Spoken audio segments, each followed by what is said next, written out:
Bienvenue à tous. Aujourd'hui, on plonge dans un univers fascinant et souvent un peu méconnu, celui des parasites. On a tendance à les voir juste comme des nuisibles, mais en réalité, ce sont des organismes avec des stratégies de vie parfois hyper complexes. On va s'appuyer sur un document d'introduction, celui du professeur Beneissa, pour essayer de mieux comprendre ce qu'est un parasite, comment il vit et ses interactions avec son hôte. Alors pour commencer simple, la parasitologie, qu'est-ce que c'est?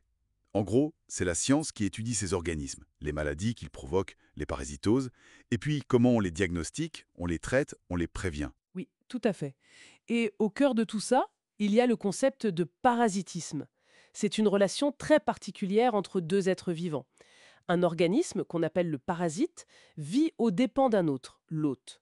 Le point clé, c'est que seul le parasite tire un bénéfice de cette relation. L'hôte, lui, subit une nuisance qui peut aller d'une simple gêne à une maladie vraiment grave. En gros, l'hôte offre le gîte et le couvert, sans rien recevoir en retour, voire en y laissant des plumes. D'accord. Donc c'est très différent d'autres types de cohabitation qu'on connaît, comme la symbiose, où là, tout le monde y gagne, ou même le commensalisme, où un organisme profite de l'autre, mais sans lui faire de mal, enfin, en principe. Exactement. En principe est important. Parce que justement, la frontière est parfois mince. Certains organismes qui sont normalement commensaux, ou même des saprophytes qui vivent de matière morte, peuvent devenir pathogènes. On les appelle les opportunistes. Si les défenses de l'hôte s'affaiblissent, on pense par exemple aux personnes immunodéprimées, eh bien ces organismes normalement inoffensifs peuvent profiter de l'occasion et causer des problèmes. Le cryptosporidium, par exemple, qui peut provoquer des diarrhées sévères chez ces personnes, alors qu'il est souvent anodin pour les autres. C'est une question d'équilibre en fait. Ah oui, c'est fascinant de voir comment cet équilibre peut basculer. Bon, alors, ces parasites, où est-ce qu'on les trouve? Ils vivent où exactement? Sur nous, en nous, alors classiquement, on fait une distinction principale. Il y a les ectoparasites. Ecto, ça veut dire à l'extérieur. Ils vivent donc sur la surface du corps, comme les poux ou l'acarien de la gale, le sarcopte, ou dans des cavités qui sont facilement accessibles de l'extérieur, comme le nez ou les oreilles parfois. Certains sont juste, disons, désagréables, comme la punaise de lit, mais d'autres sont beaucoup plus que ça. Ce sont des vecteurs. Pensez aux moustiques anopheles pour le paludisme ou aux phlébotomes pour les leishmanioses.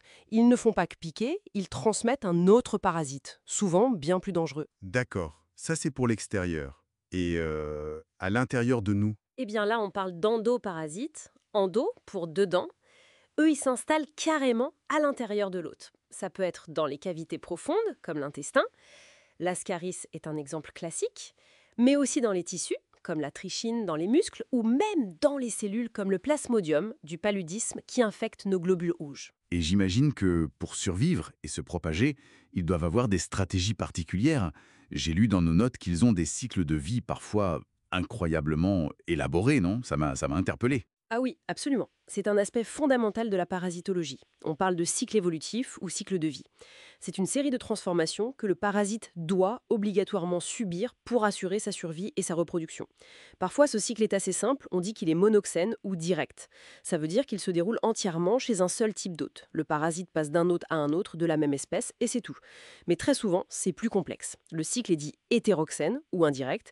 Là, le parasite a besoin de passer par au moins deux types d'hôtes différents pour compléter son développement. Attends, deux autres différents, hein?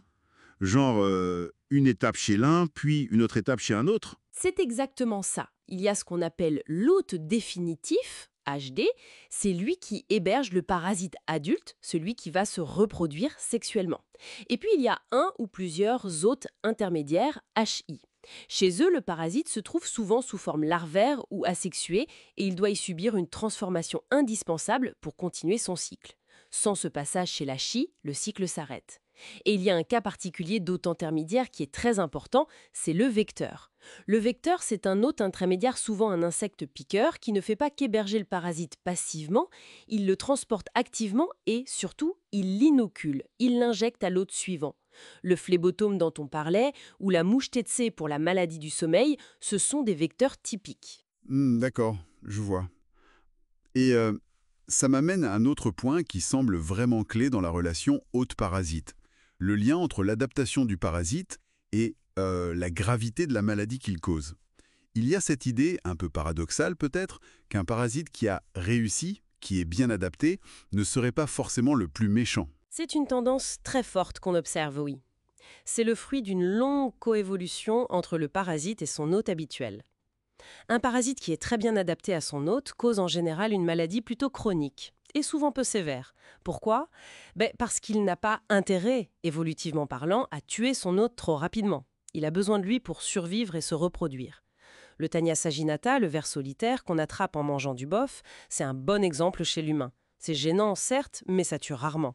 A l'inverse, si un parasite se retrouve chez un hôte qui n'est pas son hôte habituel, ou s'il est simplement moins bien adapté pour diverses raisons, là, la maladie peut être beaucoup plus aiguë, plus violente et parfois mortelle. Le Plasmodium falciparum, qui cause les formes les plus graves de paludisme, c'est un exemple tragique de cette situation. Il est particulièrement virulent chez l'humain. D'accord, c'est plus clair. Et concrètement alors, comment ils nous font du mal ces parasites, autant du fait d'être là? Quels sont leurs modes d'action? Ils ont plusieurs cordes à leur arc, si on peut dire. Leurs mécanismes d'action sont variés. Il y a d'abord l'action spoliatrice. C'est simple, ils volent les ressources de l'hôte. Le plasmodium qui détruit l'hémoglobine dans les globules rouges, ou les ankylostomes qui se nourrissent de sang dans l'intestin et provoquent une anémie. Voilà des exemples. Ensuite, il peut y avoir une action mécanique, simplement par leur taille ou leur nombre. Imagine un paquet d'ascaris qui bousque l'intestin, ça crée une occlusion. Il y a aussi une action toxique. Certains parasites libèrent des toxines, des substances qui sont nocives pour l'hôte. L'ascaris, encore lui, il peut en produire. Parfois, c'est une action traumatique, des lésions répétées, même petites, causées par le parasite qui se déplace ou se fixe. On voit ça avec toxoplasma dans la rétine, par exemple. Et enfin, une action qu'on oublie parfois, l'action bactériologique. Certains parasites, en se déplaçant, peuvent transporter des bactéries d'un endroit à un autre de l'organisme, comme de l'intestin vers le sang, et provoquer des infections. Les ascaris ou les oxyures peuvent faire ça. D'accord. Donc, on voit bien que le parasitisme, c'est vraiment loin d'être un phénomène simple ou unique. C'est une interaction biologique super complexe, avec une diversité incroyable de formes, de cycles, de stratégies. Ça va de la simple nuisance, presque invisible, à des maladies vraiment foudroyantes. Tout à fait. C'est un monde d'une richesse incroyable. Et pour s'y retrouver un peu, on a quand même de grandes catégories. On classe les parasites en grands groupes. Il y a les protozoaires qui sont unicellulaires, les helminths, ça ce sont les vers plats ou ronds, les ectoparasites dont on a parlé, comme les insectes, les acariens, et puis même certains champignons microscopiques, les micromycètes, qui peuvent être considérés comme parasites. Une diversité vraiment énorme. Et pour conclure, cette idée d'adaptation qui module la virulence, elle fait réfléchir. Ça nous amène à nous poser une question, peut-être pour terminer, hein.